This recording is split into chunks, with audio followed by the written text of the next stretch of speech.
आप सभी को राधे राधे।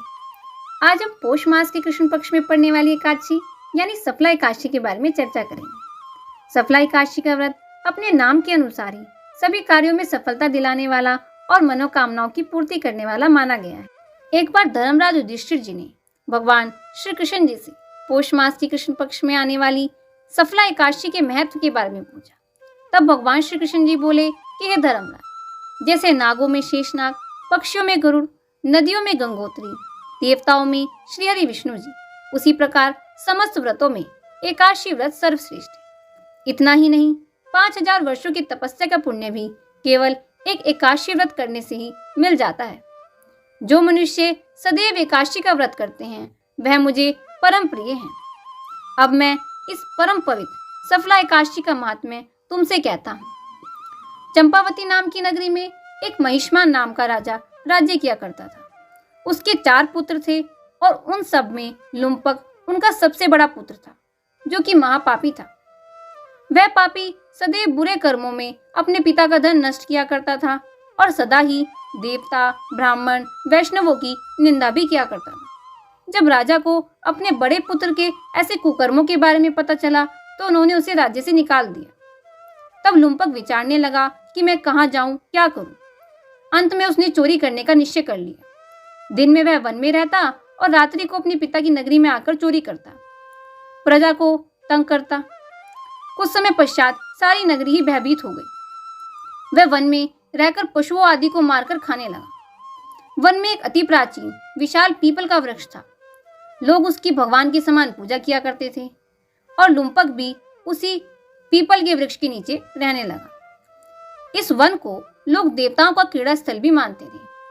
कुछ समय पश्चात पौष मास की कृष्ण पक्ष की दशमी तिथि आई और उस दिन जब लुम्पक रात्रि को अपने पिता की नगरी में चोरी करने गया तो दुर्भाग्यवश उसे पुलिस ने पकड़ लिया और उन्होंने उसे वस्त्रहीन कर वन में छोड़ दिया। वस्त्रहीन होने के कारण शीत के चलते वह सारी रात्रि सो न सका और उसके हाथ पैर भी अकड़ गए। सूर्योदय होते होते वह मूर्छित हो गया। दूसरे दिन एकादशी के मध्याह्न के समय तक जब सूर्य की गर्मी प्राप्त हुई तो उसकी कुछ मूर्छा दूर हुई। गिरता पड़ता वह भोजन की तलाश में निकल पड़ा, परंतु उस दिन वह पशुओं को मारने में भी सक्षम नहीं था। तो वह पेड़ों के नीचे गिरे हुए कुछ फलों को बीन लाया और वापस उसी पीपल के वृक्ष के नीचे आकर बैठ गया। उस समय तक भगवान सूर्य भी अस्त हो चुके थे। वृक्ष के नीचे उन फलों को रखकर वो कहने लगा कि हे भगवान, अब आपको ही यह फल अर्पित है। उस रात्रि को अपने शारीरिक दुख के कारण ना तो उसने भोजन ग्रहण किया और ना ही उसे रात्रि में नींद आई। उसके इस उपवास और जागरण से भगवान अत्यंत प्रसन्न हो गए। उसके सारे पाप नष्ट हो गए। दूसरे दिन प्रातःकाल एक अति सुंदर घोड़ा अनेक सुंदर वस्तुओं से सजा हुआ उसके सामने आकर खड़ा हो गया और उसी समय एक आकाशवाणी भी हुई कि हे राजपुत्र, भगवान नारायण की कृपा से तेरे सारे पाप नष्ट हो गए हैं। अब तू अपने पिता के पास जाकर राज्य को प्राप्त कर।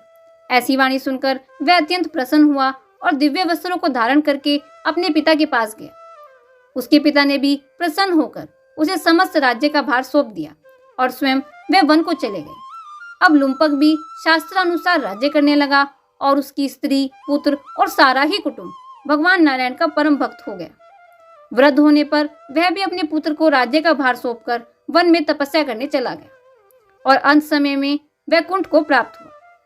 तो जो मनुष्य इस परम पवित्र सफला एकादशी के व्रत को करते हैं उन्हें अंत में मुक्ति की प्राप्ति होती और इस सफला एकादशी के महात्म्य को पढ़ने से अथवा श्रवण करने से मनुष्य को अश्वमेघ यज्ञ का फल प्राप्त होता है। बोलिए वृंदावन बिहारी लाल की जय। जय जय श्री राधे।